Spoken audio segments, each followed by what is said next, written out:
മക്കളുടെ ജീവിതത്തിൽ അറിഞ്ഞോ അറിയാതെയോ പ്രശ്നങ്ങൾ ഉണ്ടാക്കുന്ന ചില മാതാപിതാക്കളുണ്ട്. ഈ മാതാപിതാക്കളെ കാരണം ജീവിക്കാൻ വയ്യാതെ ബുദ്ധിമുട്ടുന്ന ചില മക്കളും. ഇതിൽ പല തരത്തിലുള്ള ആളുകളുണ്ട്. അതിലൊന്നാമത്തേത്, മക്കൾ വളർന്ന് ഒരു ഫാമിലി ആയാലും അത് ഉൾക്കൊള്ളാൻ പറ്റാതെ അവരുടെ ഓരോ കാര്യത്തിലും ഓവറായിട്ട് ഇൻവോൾവ് ചെയ്യുന്നവർ. ഇത്തരക്കാർ പലപ്പോഴും അവർ ചെയ്യുന്നത് ഒരു മിസ്റ്റേക്ക് ആണ് എന്ന് തിരിച്ചറിയാറില്ല. മക്കളോടുള്ള അമിതമായിട്ടുള്ള ഒരു ഇമോഷണൽ ഇൻറ്റിമസി അല്ലെങ്കിൽ ഇമോഷണൽ ഡിപ്പെൻഡൻസ്, അതുപോലെ തന്നെ ഓവർ കൺസേൺ, കൃത്യമായിട്ടുള്ള ബൗണ്ടറീസ് സെറ്റ് ചെയ്യാൻ പറ്റാത്തത്, സൊസൈറ്റിയുടെ ചില എക്സ്പെക്ടേഷൻസ്, ഇങ്ങനെ കുറേ കാര്യങ്ങൾ ഇതിന് കാരണമാവാറുണ്ട്. ഇനി രണ്ടാമത്തെ ആളുകൾ, മക്കളെ ഒരു ഇൻവെസ്റ്റ്മെന്റ് ആയിട്ട് കാണുന്നവർ. അതായത് മക്കൾ ജനിക്കുമ്പോൾ മുതൽ അവർക്ക് വേണ്ടി ചെയ്യുന്ന എല്ലാ കാര്യങ്ങളും ചിലവഴിക്കുന്നതെല്ലാമാണ് ഈ മാതാപിതാക്കളുടെ ഇൻവെസ്റ്റ്മെന്റ്. മക്കള് മെച്ചുവേർഡ് ആയി കഴിയുമ്പോൾ അവരിതെല്ലാം തിരിച്ചു കൊടുക്കേണ്ടി വരും. ഇതാണ് ഒരു വെപ്പ്. തീർച്ചയായിട്ടും മക്കള് ഒരു അഡൽഹുഡിലേക്കൊക്കെ വരുന്ന സമയത്ത് മാതാപിതാക്കളെ കരുതുക, ചേർത്ത് പിടിക്കുക എന്നുള്ളത് വളരെ പ്രധാനപ്പെട്ട കാര്യമാണ്. പക്ഷെ ഇത്തരം മാതാപിതാക്കൾക്ക് ഒരു തെറ്റിദ്ധാരണയുണ്ട്.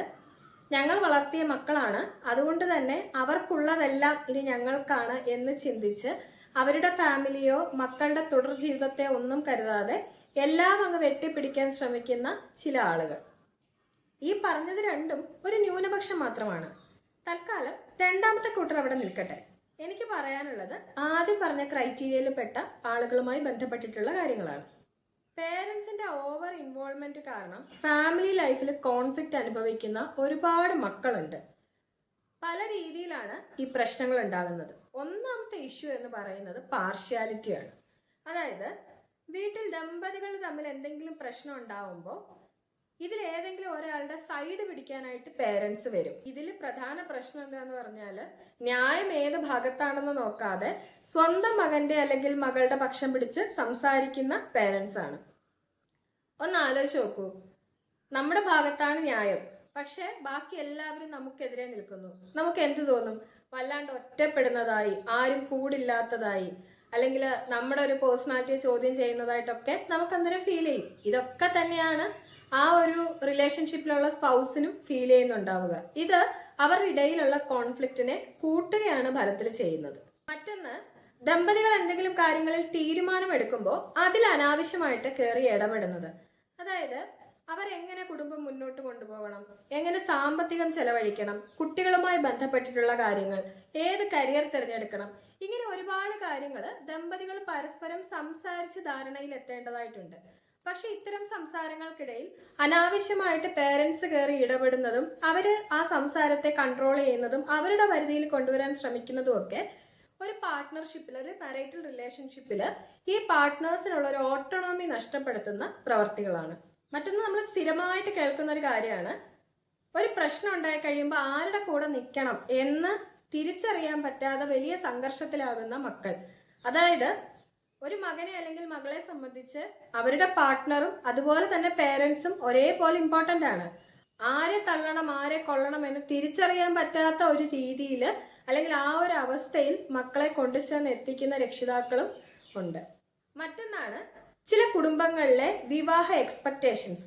അതായത് നല്ല ഭാര്യ ഇങ്ങനെ ആയിരിക്കണം, നല്ല ഭർത്താവ് ഇങ്ങനെ ആയിരിക്കണം, ഇങ്ങനെ ചില അൺറിയലിസ്റ്റിക് ആയിട്ടുള്ള ഇമാജിനേഷൻസ് വെച്ച് പുലർത്തുകയും അത് മക്കൾക്ക് പറഞ്ഞു കൊടുക്കുകയും ചെയ്യുന്ന ചില ഫാമിലീസ് ഉണ്ട്. ഇത് ആർക്ക് നല്ലത് എന്നുള്ളതാണ് ഇവർ പറയുന്നത് എന്ന് മനസ്സിലാവുന്നില്ല. നല്ല ഭാര്യ നല്ല ഭർത്താവ് എന്ന് പറയുമ്പോൾ ഇത് ആർക്കാണ് നല്ലതായി വരേണ്ടത്? സ്വാഭാവികമായും നമ്മുടെ പാർട്ട്ണറെ തിരഞ്ഞെടുക്കുമ്പോൾ നമ്മളോട് ചേർന്ന് പോകാൻ കഴിയുന്ന, നമ്മളുടെ വ്യക്തിത്വമായി, നമ്മുടെ ക്യാരക്ടറുമായി, അല്ലെങ്കിൽ നമ്മളുടെ ജീവിത രീതികളുമായി പൊരുത്തപ്പെട്ടു പോകാൻ കഴിയുന്ന, പരസ്പരം കോമ്പാറ്റിബിൾ ആയി പോകാൻ കഴിയുന്ന ഒരു ഇണയെ തിരഞ്ഞെടുക്കുക എന്നുള്ളതാണ് പ്രധാനം. അതിൽ കൃത്യമായ തീരുമാനം എടുക്കേണ്ടത് നമ്മൾ തന്നെയാണ്. പക്ഷെ അതിനകത്ത് ഇത്തരത്തിലുള്ള അൺറിയലിസ്റ്റിക് ആയിട്ടുള്ള ചില ഇമാജിനേഷൻസ്, ചില എക്സ്പെക്ടേഷൻസ് കൊണ്ടുവച്ച് അതിനനുസരിച്ച് ചില വിവാഹ ബന്ധങ്ങളിലേക്ക് മക്കളെ തള്ളിവിടുമ്പോൾ അത് ഭാവിയിൽ അവർ സഫർ ചെയ്യാനായിട്ട് കാരണമാകുന്നുണ്ട്. അതിനർത്ഥം മക്കളുടെ വിവാഹ തിരഞ്ഞെടുപ്പിൽ മാതാപിതാക്കൾ ഇടപെടരുത് എന്നല്ല. കാലങ്ങളായുള്ള ജീവിതത്തിലൂടെ മാതാപിതാക്കൾ നേടിയ ഒരുപാട് അനുഭവങ്ങളും അറിവുകളും ഉണ്ടാകും. തീർച്ചയായിട്ടും വിവാഹ തിരഞ്ഞെടുപ്പുകളിൽ അത് മക്കൾക്ക് പറഞ്ഞു കൊടുക്കുവാനുള്ള എല്ലാ അവകാശവും അധികാരവും രക്ഷിതാക്കൾക്കുണ്ട്.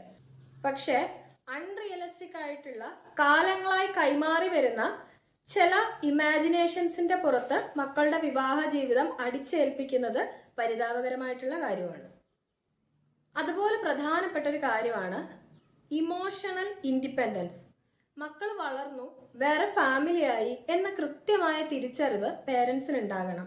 പല പേരൻസും ശാഠ്യം പിടിക്കുന്നത് കണ്ടിട്ടുണ്ട്. എന്ത് കാര്യത്തിനും ഇപ്പോഴും തന്നോട് പെർമിഷൻ ചോദിക്കണം എന്നുള്ളത്.